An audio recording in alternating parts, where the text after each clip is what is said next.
Yeah, look, business coaching, trust-based selling, helping people with a lot of the things around what we talk about. Well, the question I have is just curious about that first gentleman, Joe.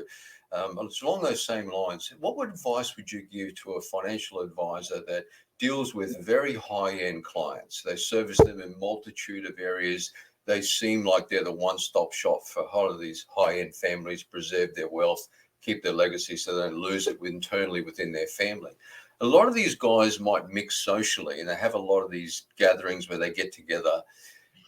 How would they interact with someone socially and get it from the social to the business element without pitching all the things they do and how they do it? Just that transition point, Ari. I think that's probably pretty relevant for a lot of those guys. Yeah, it's very sensitive because that industry has been taught socialize first, business second. Yep. It's been there since the 1980s. That started with the know, like, and trust model. They got to know you first, like you. If they like you, hopefully they'll work with you. But the problem is it's hard to bridge from social to business if you're too social. It gets harder. You know, I had one gentleman I spoke with last week who had been having lunch with this very wealthy person, and they're having so many lunches now they're friends, and he can't bridge over. So exactly. You got to be careful. You got to be careful with that. So the key with this is to choose your languaging carefully to bridge over, to see if they'd be open to having you do a diagnostic review of their situation. Now, the way you move towards that direction is certain phrases you can use like this. Are you aware of? Have you thought about? Have you considered? And give them some insights around things you have seen in your work from others similar to them, of things that you discovered that your clients are unaware of. And you can say to them, have you ever thought about the idea of whether you're overpaying your taxes? Have you considered this? That's not saying, come to my office.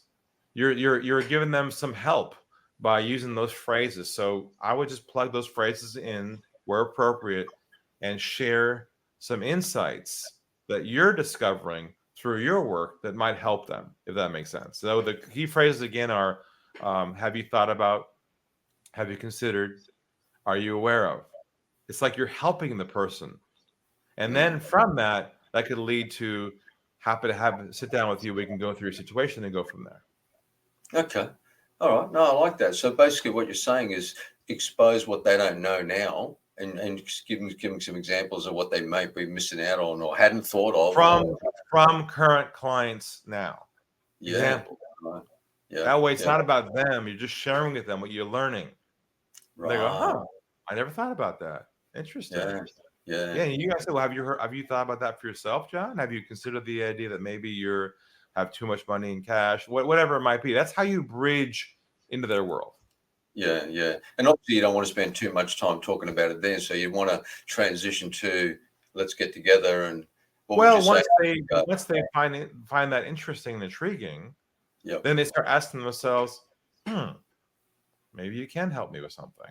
I would like to talk with you about my situation. So it's kind of a two-step process, but it's the bridging languaging I just provided you is what allows that to actually work. Perfect. I like that. Yeah. Thank you.